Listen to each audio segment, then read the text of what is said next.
Үзэгчдээ эдийн засгийн тойрон нэвтрүүлгийн ээлжид дугаар эхэлж байна. За бидний өнөөдрийн зочноор төсвийн доктортой байдлын зөвлөлийн гишүүн эдийн засагч Ууганбаатар хүрэгдээд байна. Урилга хүлээж авсанд баярлалаа. Сайн байна, баярлалаа. За тэгэхээр хоёулаа эдийн засгийн гадаад хүчин зүйлийн талаар эхлээд ярих гэж бодож байна. Ер нь бол одоо геополитикийн нөхцөл байдлаас болж хамгийн түрүүнд одоо үүсэж байгаа нөхцөл байдал одоо нефтийн бүтээгдэхүүн дээр асар их одоо үн өсөх. За үүнийг дагсан олон эрсдлүүд бий болж байна. Энэ эрсдэл манай улсад ч гэсэн бий болоод одоо энэ сараас эхлээд үний нэмэгдлүүд бол явах нэ гэдгийг тодорхой болж байна тий. Энэ талаар хоёул ихтэй дээр. За тийм ингээд үүссэн Иран, Израиль, Америкийн нөхцөл байдалтай холбоотойгоор нефтийн үн бол огцом өссөн. За өнтэй холбоотойгоор түүхийн нефт болон зөвхөн нефт биш, нефт химийн бүтээгдэхүүнүүд. Тэр дотор нь бордоо, тэгээд бүр цаашаа ярих юм бол гел гэж ярьдаг. Одоо гелигээр хими элемент байдаг тий. Тэр нь юунд хэрэглэдэг вэ нөхөр энэ компьютерийн чипийг хийхэд хэрэг болдог бүтээгдэхүүн гэж таарч байна. Гэдэм их мэтчлэн нефт химийн нэлээд олон бүтээгдэхүүнүүд дээр хомсдол үүсэх юм нөхцөл байдал үүсээд ах шиг байна. За энэтэй холбоотойгоор ер нь бол дэлхийн нийтийн инфляцийн давлгаанаас бол нэлээд имиж байна. Энэ шокийг энэ үнийн энэ одоо цочрлыг эдийн засгтаа яаж аль болох зөөлөхөнд тусах уу гэдэг дээр бүхэл одоо засгийн газрууд бүхэл төв банкуд бол сүүлийн магадгүй 2-7 хоногийн турш бол бүгд нэлээд их эрчимтэй ажиллацгааж явах шиг байна. За Зүүн Азийн зарим нэг орнууд тухайлбал Япон, Солонгос хэвтэй орнууд бол нефтийн бүтээгдэхүүнүүд дээр одоо үнэн дээр нь аль болох л одоо тэр цогцлтыг бол баг тусах дарга хэмжээнүүдийг авч эхэлж байна. Солонгос бол тухайлбал нэмэлт төсөв одоо батлах жах шиг байна. За тэргээр бол зарим нэгэн төрлийн нефтийн бүтээгдэхүүнс авдаг байсан татваруудыг бол бүгдийг болоод за магадгүй шаардлагатай бол татаасууд өгч гэдэг юм нэг иймэрхүү маягаар ихний зохицуултуудыг бол хийх гэж ах шиг байна. За тэгээ мэдээж энэ төрлийн зохицуулт бол удаан хугацаанд барьж чадахгүй л дээ. Цаалтаа бол магадгүй ямархуу тооцоо явж гэнэ гэхээр энэ дайны нөхцөл байдал маань төдийлөн удаан үргэлжлэхгүй байж магадгүй болов гэсэн тооцоон дээр нэг сценар бол явж байгаа. За ингээд үгдийн зарим одоо нөхдүүдийн яриагаар бол энэ ингээд 3-7 хоног 4-7 хоногийн дотор ирэхэд дуусах болов гэсэн иймэрхүү юмнууд явж явах жишээтэй таамагуд.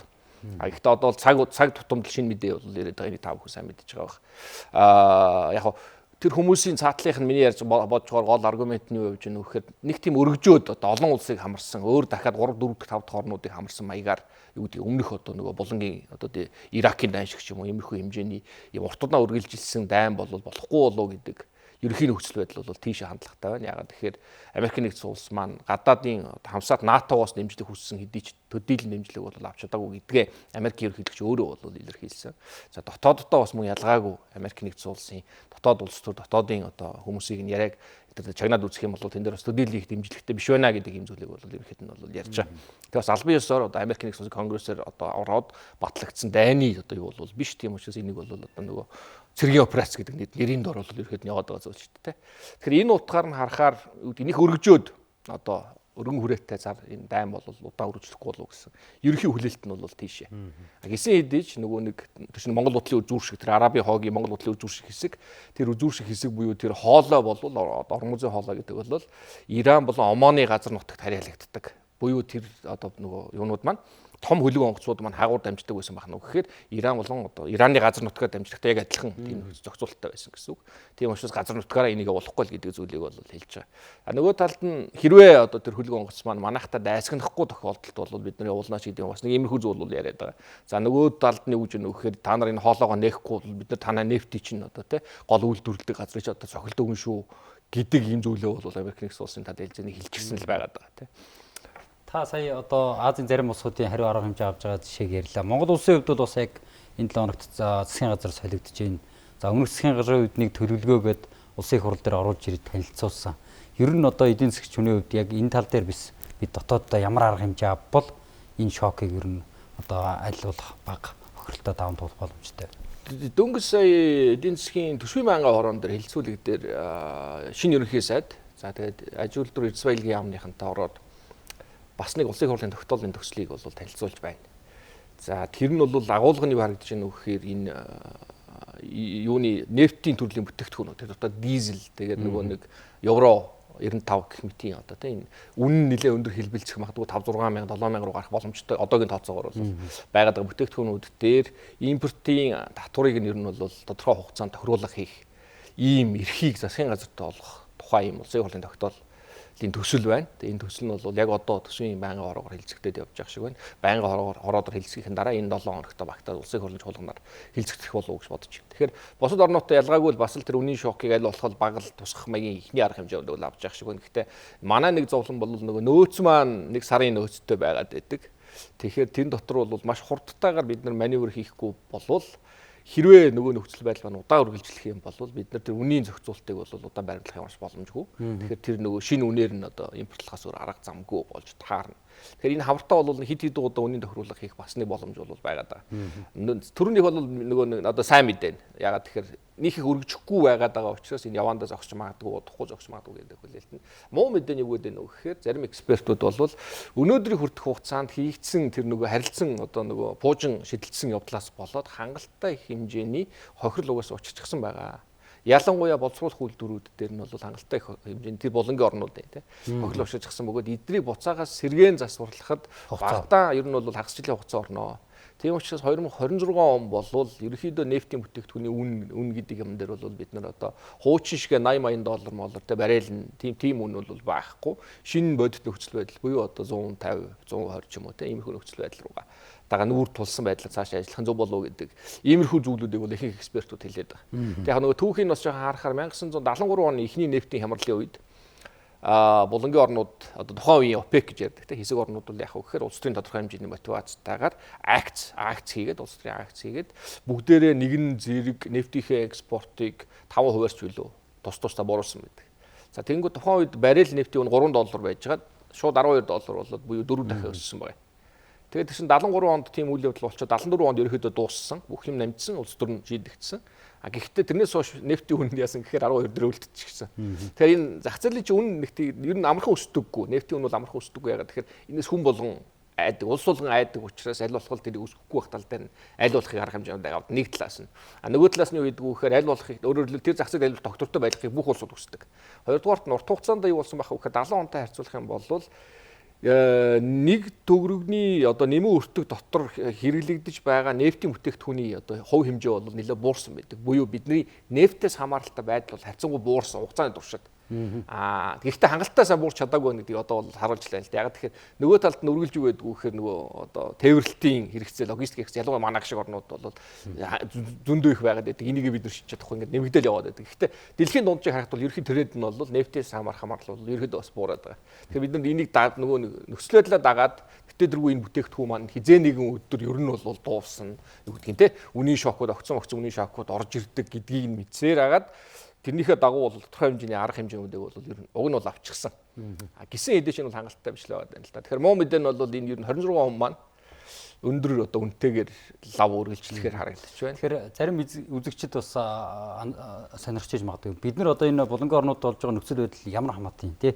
Зөвхөн Оросоос авдаг юм чинь Оросод нөхцөл байдал харьцангуй гайгүй байгаа юм чинь бас нөгөө талд албаныхан бол нийлүүлэлтэн тасрахгүй.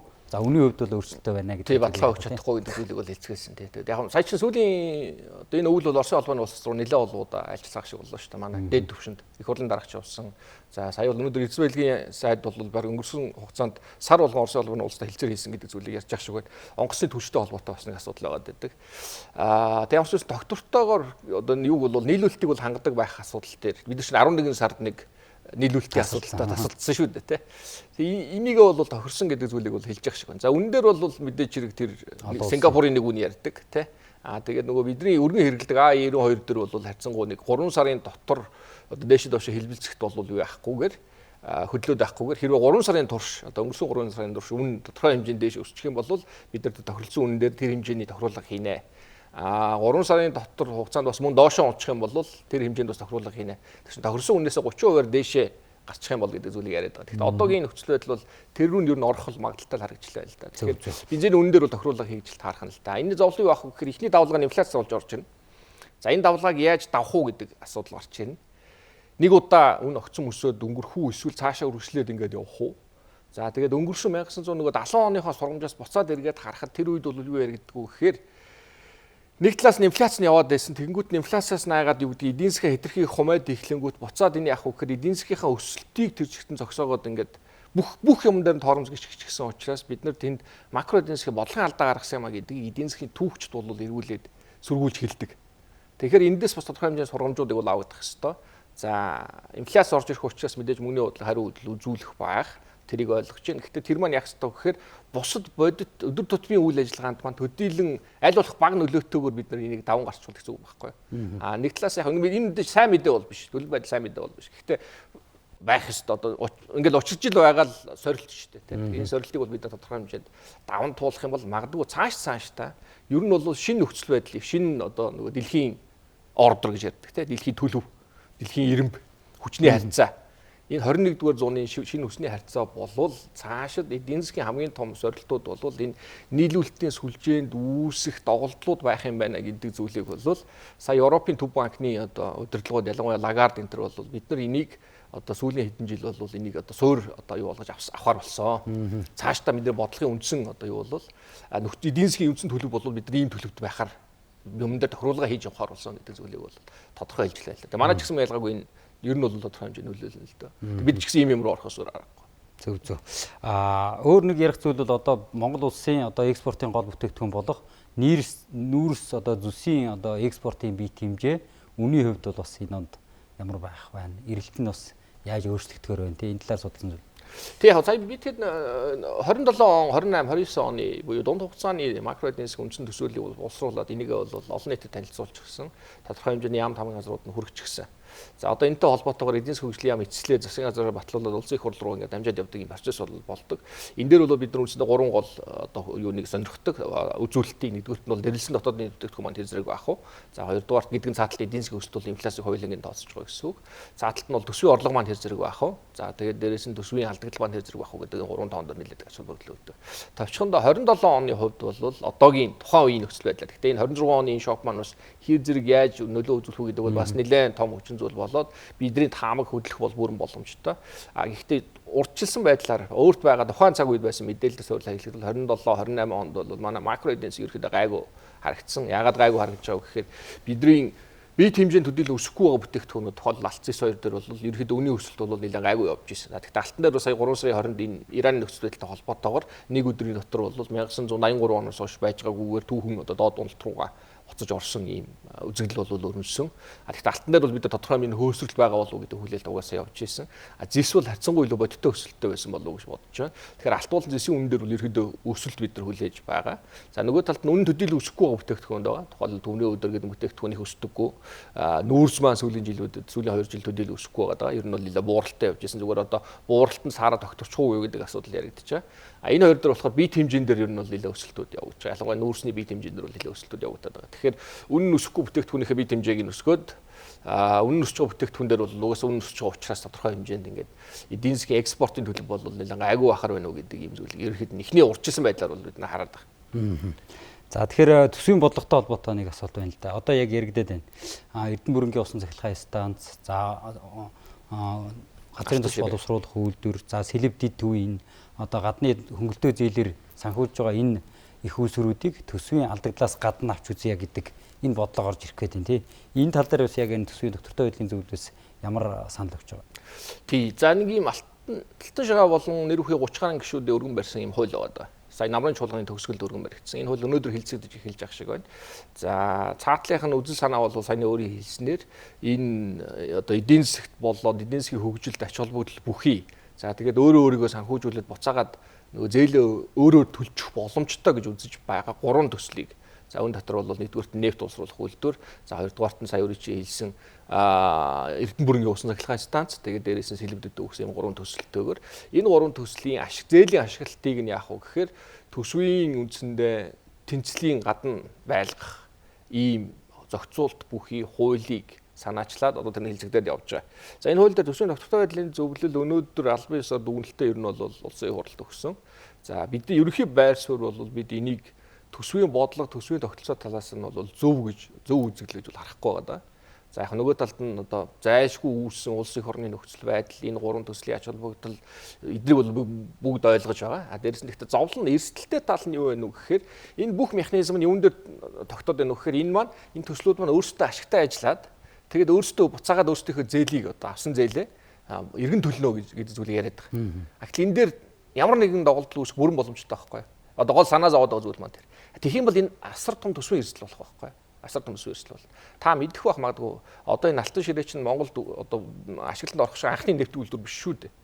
Зүүн баян чинь дээр үед 1950-аад оны үед нефтийн үйлдвэр гэж анх байгуулагдсан байгаа байхгүй. Сүүлд нь бид нар цэргийн анги болгосон болохоос биш. Анх нефтийн үйлдвэр гэж байгуулагдаад Орос Монголын Монгол нефт гэдэг нэртэй нефтийн үйлдвэр байгуулагдаад 10 орчим жил ажилласан байдаг. Тэгээ мазут эдгээр олон юм гаргаж ирсэн байдаг. Одоо нэрээд эндээс тос гаргаад нэрээд тий. Тэгээс сүүлд нь бол хоёр үзэгдэл болсон байгаа. Орос Монголын хамтарсан байсан. Тэгээ Оросууд бол хувиа монголчууд бүрэн шилжүүлчихэд гараа явуулчихсан. Ягаад тэгэхээр Сибирт бол нефтийн асар том ийм одоо нөөц бол олж авсан. Гэхдээ Сибирийн нефт ч яг үндэ бол бас ухаж гаргахад амархан нефт биш шүү дээ. Нэг нь элснээс гаргаж авч байгаа арабын нефт. Тэр чинь хамаагүй амархан. Сибирийг бодоод үзэхээр тэн дотроос нефт гаргаж авна гэдэг чинь өндөр зардалтай нефт байхгүй. Ер нь Сибирийн эрчим хүч бол нэлээд өндөр зардалтай эрчим хүч. Яг нэг талаас нь юм болсон байна. Хоёрдугаарт бол бидний одоо хөгжчүүлийн энэ салбарын хөгжчүүлийн ярьж байгаагаар ерөнхийдөө зүүн баянгийн маань нефтийн үйлдвэрийн нөөц бол одоо нэг 10 орчим жил ажиллах хэмжээнд л байсан хангалттай нөөц байгаагүй гэдэг ийм зүйлийг бол яриад байгаа. Цаашаа хайгуулын нөөцийн үйл ажиллагаа хийгдээгүй. Тэгээд олцсон байсан жоохон нөөцдөр нэг 10 орчим жил ажиллаад тэгээд сүүлд нөөцгүй болчихгоо нефтийн үйлдвэр чинь ямар ч хэрэггүй болол яг үндэ бол тэгээ яг хөө гэхээр тэнд одоо ингээ хотхон үүссэн байсан, тосхон үүссэн байсан, үйлдвэртэй юм чинь те. Аж үйлдвэр үүсээ тэрийг дагаад хотчлд үүссэн байсан. Тэгээ тэрийг цэргийн анги болгоод ингээ өчсөн. Тэрнээс хойш бид нар энийг цэргийн анги гэж мэддэг л байгаа байхгүй. Тэгэхээр бидэнд ийм туршлага бас байгаа да. Өөрөөр нефтийн үйлдвэр байраад, ашиглаад тэгээ нөөцгүй болоод үндсэндээ одоо орчин хэллэгээр бол дампуурсан гэж одоо хэлж болно. Тэгээ хаагдсан. Ийм түүх бол бас байгаа да. Гашуун түүх. Эний шиг юм болох вэ гэдэг дээр одоо тухайлбал би бол хувийн хувьд нийлээд одоо айж байгаа.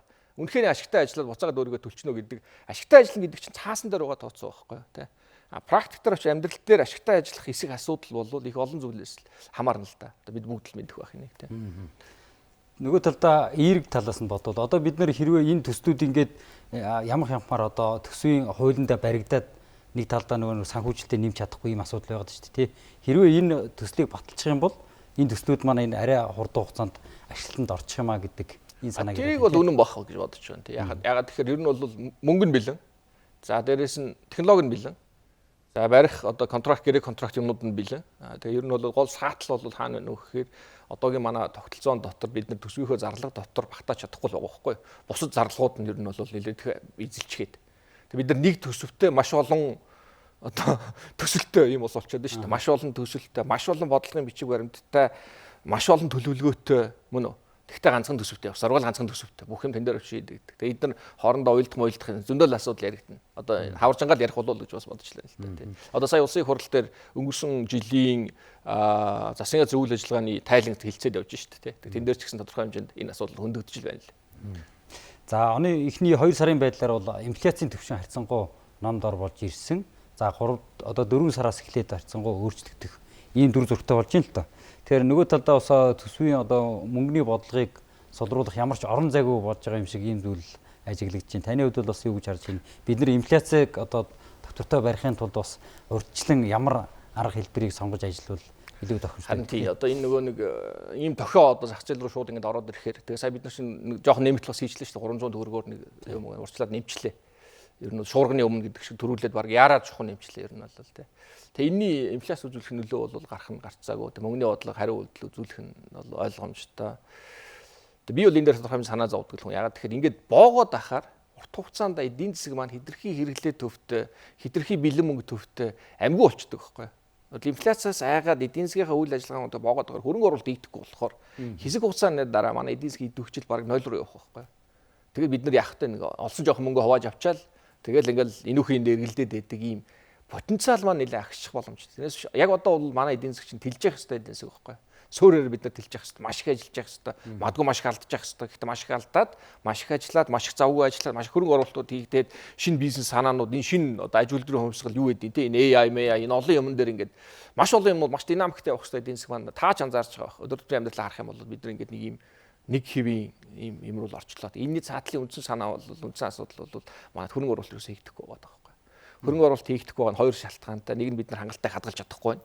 Хадгаламж үүсгэж чадахгүй байна. Нэг өөрөөр мөнгө дандаа хомсдолтой байгаа тийм. Хоёрдугаар мөнгийг хомсдолтой байх нөөд нэг шалтгаан хүү маань өндөр байгаа тийм. Тэг бид нар нөгөө нэг мөнгөний нийлүүлэлт инфляц мөнгөний нийлүүлэлт хоёрын хооронд холбоотой гэж ойлгоод бодод яриад идэг. Мөнгө хэвлээд байна, мөнгө хэвлээд байна л гэдэг. Тэр хоёрын холбоо бол хоорондоо тийм тодорхой биш надад ярих юм бол. Энэ хаана гарч ирэх вэ гэхээр бодлогын хүүн дээр буюу хүүн дээр л гарч ирээд байгаа. Хүү өндөр байгаад байна л гэдэг чинь юу гэсэн үг гэхээр мөнгийг үнцэнтэй байлгахын тулд тоормс ишгээд байна л гэдэг асуудал байгаа байхгүй. Тэгээ цаатлынхын шалтгаан зөвхөн инфляц. Тэгэхээр нэг юмыг бид нар нэлээд өндөр үн төлж хааж байгаа байхгүй. Тэгээ би бол энэ дээр жоохон хувь эдийн засгийн хувьд их харамсдаг л та. Яг ийм динамиктай эдийн засгийг удаан үргэлжлэх юм бол буюу 5-10% инфляцтайгаар тэгээд нэг 15-20% хүүтэйгээр олон жил явах юм бол энэ цаашаа маш их урт хугацааны үр дагавартай болно. За баярлалаа. За баярлалаа. Үзэгчдээ эдийн засгийн тойрог нэвтрүүлэг энэ төрөйд өндөрлөж байна. Манай өнөөдрийн зочноор төсвийн доктортой байдлын зөвлөлийн гишүүн эдийн засагч Ууган Баатар оролцлоо.